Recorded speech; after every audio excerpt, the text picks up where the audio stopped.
Central Processing Unit, also known as CPU. Central Processing Unit consists of the following features. CPU is considered as the brain of the computer. CPU performs all the types of data processing operations. It stores data, intermediate results, and instructions program. It controls the operation of all parts of the computer.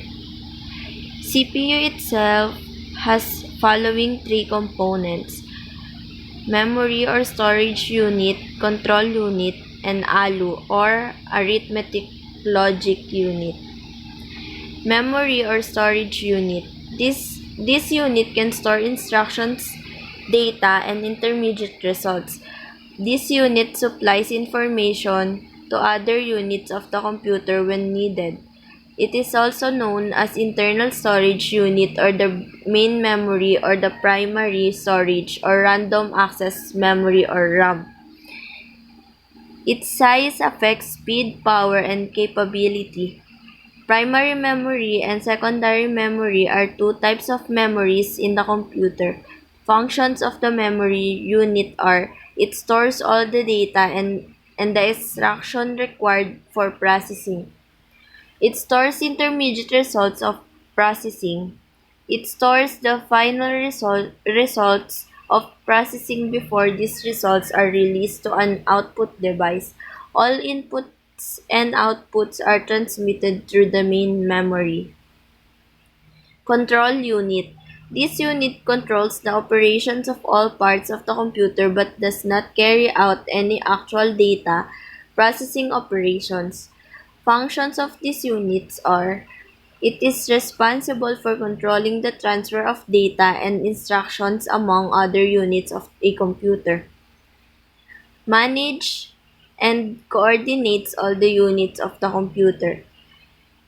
It obtains the instructions from the memory, interprets them, and directs the operation of the computer. It communicates with input and output devices for transfers of data or results from storage. It does not process or store data.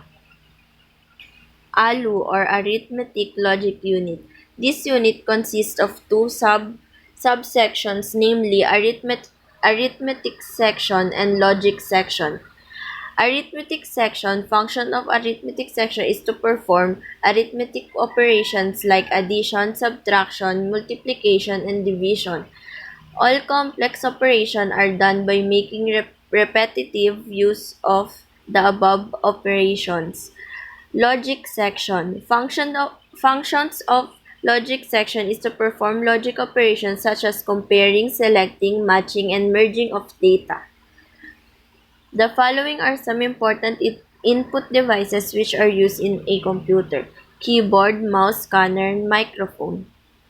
Keyboard. Keyboard is the most common and very popular input device which helps to input data to the computer. The layout of the keyboard is like that of traditional typewriter, although there are some additional keys provided for performing additional functions. Mouse. Mouse is the most popular pointing device. It is a very famous cursor control. This device having a small palm-sized box with a round ball at its base which senses the movement of the mouse and sends corresponding signals to the CPU when the mouse buttons are pressed.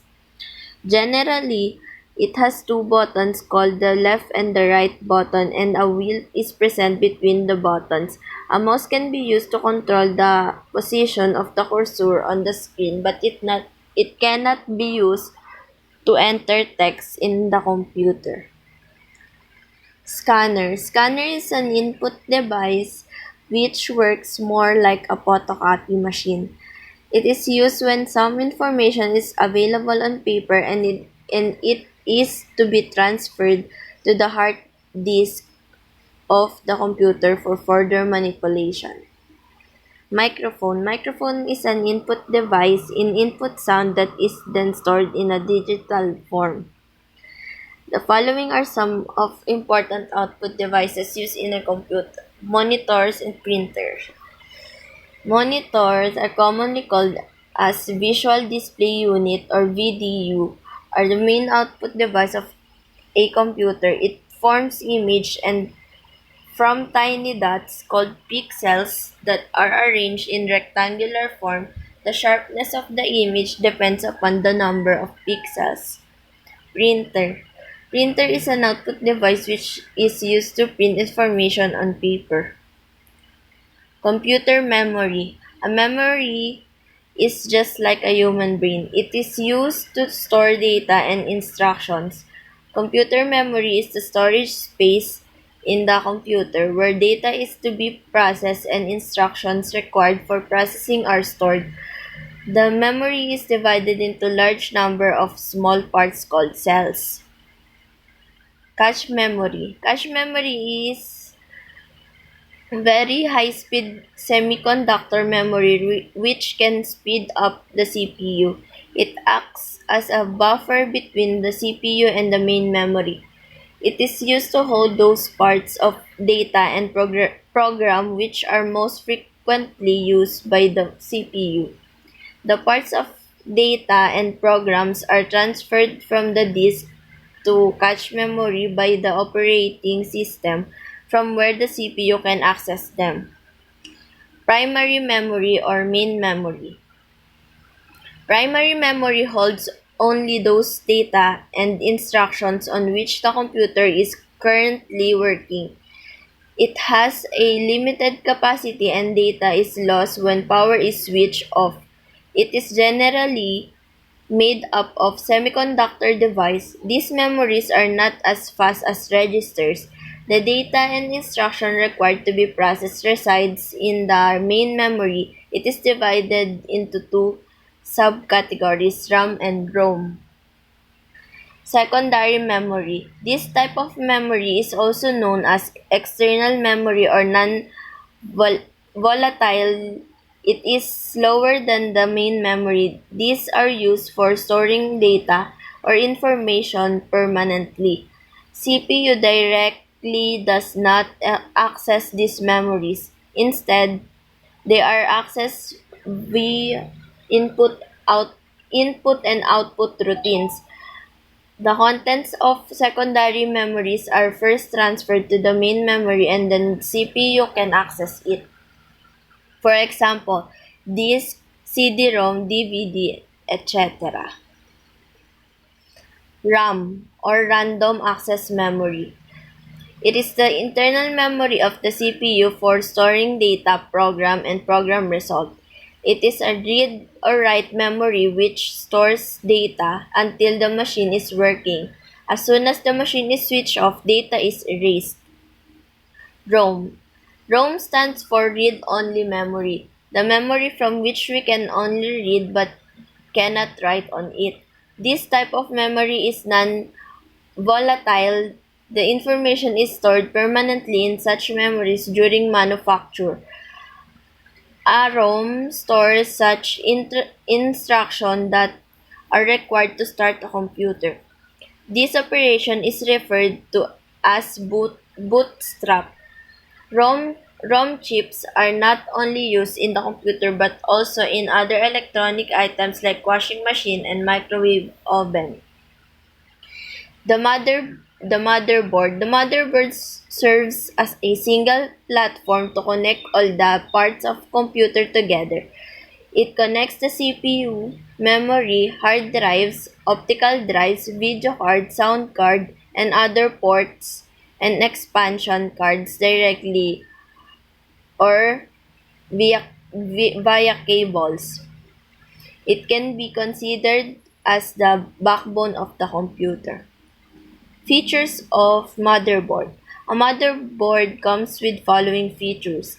Motherboard varies greatly in supporting various types of components. Motherboard supports a single type of CPU and few types of memories. Video cards, hard disk, sound cards have to be compatible with the motherboard to function properly. Motherboards, cases, and power supplies must be compatible to work properly together. Description of motherboard. The motherboard is mounted inside the case and is securely attached via small screw through drilled holes. Motherboard contains ports to connect all the internal components.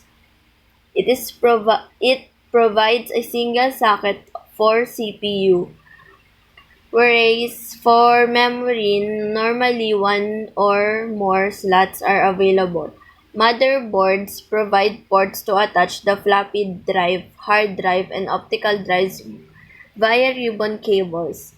Motherboard carries fans and a special port designed for power supply.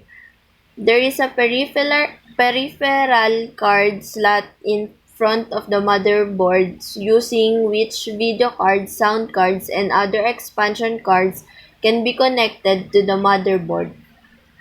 On the left side, motherboards carry a number of ports to connect the monitor, printer, mouse, keyboard, speaker, and network cables.